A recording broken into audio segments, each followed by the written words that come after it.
Hello and welcome back to Living the American Dream, a year abroad.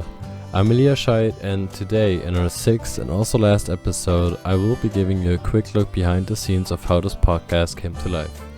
If you've ever wondered what it's like to brainstorm ideas, plan content and overcome technical challenges, then this episode is made for you. So let's dive into the journey that transformed a simple idea into this incredible podcasting adventure. Every created story starts with an idea. The idea for my podcast came to me back in 2023, during an especially exciting yet challenging time in my life. I was in the 9th grade preparing for my student exchange, a topic that would eventually become the heart of this podcast. In Germany, the 9th grade is where everyone begins working on their so-called Projektarbeit, but I found myself in a unique situation.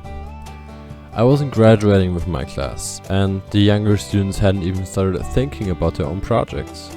This meant I had the freedom and the responsibility to do my Projektarbeit all on my own. With no partners to compromise with, I could fully focus on a project that truly excited me, but I still needed to decide on a direction. Then it hit me. Why not create a podcast that not only met the school requirements, but also captured the excitement, challenges, and insights of planning a student exchange? What started as a school assignment quickly evolved into a journey of exploration and creativity, one that I knew would inspire others. With the idea firmly in place, I began transforming it into a kind of structured plan. Armed with a notebook, a pencil, and an overflowing mind of ideas, I began the brainstorming. A well-planned episode is the backbone of any successful podcast. At the beginning of my journey, I just threw a ton of different topics into one, without any organization. At the moment, this was the easiest way for me to collect info, but later on, it definitely proved to be a hassle to organize all that information. Before we get to the organization and info collecting, I first needed to choose topics. I had some different ideas like school or food at the start, and those kind of formed into the big 6 topics of student exchange, school in the US, the life in the US, indigenous people, nature and climate, and lastly, my own podcast. At first, I also tried to make every episode about the same length, but I quickly realized that wasn't going to work, since the topics are also different and I also experienced a lot more in, for example, school than I did with indigenous people. So, after deciding what topics I want to cover, I needed to research. To be honest, in my case I didn't do a lot of research and wrote almost 100% just out of my own experience. Some of the only things I researched were the indigenous people and their history, but even that I mostly learned from talking to indigenous people myself while talking to my history teacher. After researching, I had to decide what info is useful and what info isn't. This was hard, and I decided that I had to ask other people to get their opinions on different topics. Knowing what other people were interested in made it easier for me to decide what info to use and what info I would leave out. Ultimately, for me, brainstorming and researching didn't end until after the end of my exchange year. I kept on thinking of new ideas and encountered more and more opportunities and challenges that I wanted to implement into my podcast. After collecting the info, I started structuring and organizing. Creating an order in which I would talk about different topics proved to be difficult as well. Since I had so much to talk about, connecting everything and giving essential info for the listeners to understand the topics was extremely hard and took a lot of time. Now, after I had collected all the info, I had to write scripts, and this was probably one of the most nerve-wracking steps I had to take. I tried to always keep it entertaining and at the same time interesting. With this, I struggled a lot, always thinking that it didn't sound right or that it wasn't interesting enough led me to changing the scripts multiple times. One time I even had to write an entire script newly because I realized that I didn't like how I organized the topics. At the same time that I was writing the scripts, I also divided them into different segments, so I would have a better overview over different topics. This entire process of preparing, organizing, and writing was probably the hardest part of making a podcast, but it also ensures that every episode is packed with valuable content and a personal touch. Once all of the planning and info collecting was done, the next step was to equip myself with the right technology. Great sound quality and good visuals are key to keeping an audience hooked, and choosing the right equipment made all the difference. As I said earlier, I had started out with a notebook and a pencil. This was not the solution to collecting info. Soon I realized that going digital would greatly reduce the difficulty of collecting and especially organizing info. So, I bought a laptop, and that was probably the best decision I could have made. It helped me to stay organized, and I could always add new info, videos and pictures to every topic at any time. Next up, I want to talk about how important a good microphone is. Without a good sound quality, viewers could get annoyed or even bored from listening to you. I didn't have a microphone in the US, but I was lucky. Since I frequently play games on my computer back in Germany, I already had a good microphone at home that I could use to record my podcast. Now, with a good microphone, I just had to decide what program I would use to record. And I chose DaVinci Resolve, an app that I have worked with for previous projects, with which I could also record and edit my entire podcast. I could also insert pictures and videos and make my entire podcast with this program.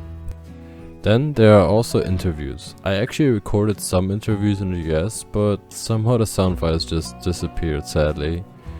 But this led me to improvise, and in our technological world this wasn't very hard.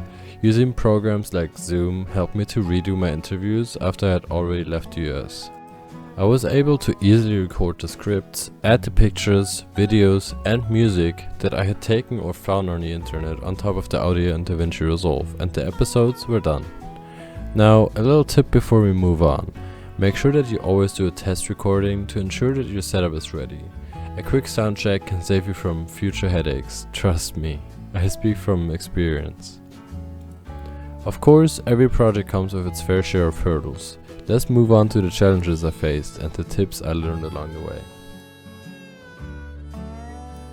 Every creative journey has its obstacles. I faced a lot of different challenges like bad time management, problems with recording, or just having too much content.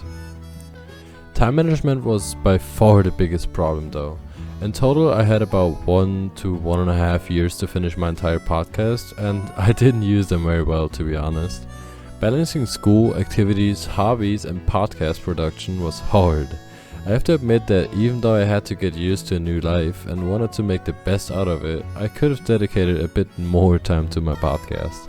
I spent the entire time in the US just getting different information, even though I could have already started sorting and organizing it. That really was a bad choice looking back at it. Problems with recording were on a whole nother level. I didn't have them very often, but when I did encounter one, then it usually was a big one. For example, one time I was recording a big segment of episode 2, and after finishing it, I just wanted to go to bed since it was around 2 AM. So I shut off my computer and went to bed, and then I realized that I hadn't saved the segment after finishing recording, and that meant that I had to record the entire thing another time. Things like these really want to make you go crazy. Another problem I had was just having too much content. Especially after I came up with the idea of making a podcast, I had so many ideas in my head that I couldn't write down all of it. I kept on forgetting and then remembering things again, which would really annoy me. A similar thing happened when I got back from the US. I tried organizing all the information and it was just hell. I had accumulated such a massive amount of content that I was completely overloaded, and it was a big struggle to organize all of that. So, with facing and overcoming all those challenges, you might wonder what tips I could give you if you want to start your own podcast. Well, the first tip I want to give you is to start small and always be organized. That's priority. Start off with being organized and build your content up slowly. Also make sure to always be informed and try to have an overview over your topics. And what you still need to do. You should also experiment with different formats and be creative. Include, for example, pictures or videos to make your podcast more interesting. Finally, you should always embrace challenges as learning opportunities. Failing is a part of the process. Failing gives you the opportunity to redo it in a better way or do something entirely different and explore what opportunities there are. Having overcome these challenges, I gathered some valuable lessons and insights along the way. So let's talk about what I learned and how much time it all took. Reflecting on this journey, I can say that every step of creating my own podcast has been a big learning experience. Creating each episode, from brainstorming to the final editing, took a significant amount of time. I would say that I was working several hours per week for around 6 months. If I look back at it, without a plan, I'd likely have spent countless hours over just 2 months, given my tendency to procrastinate.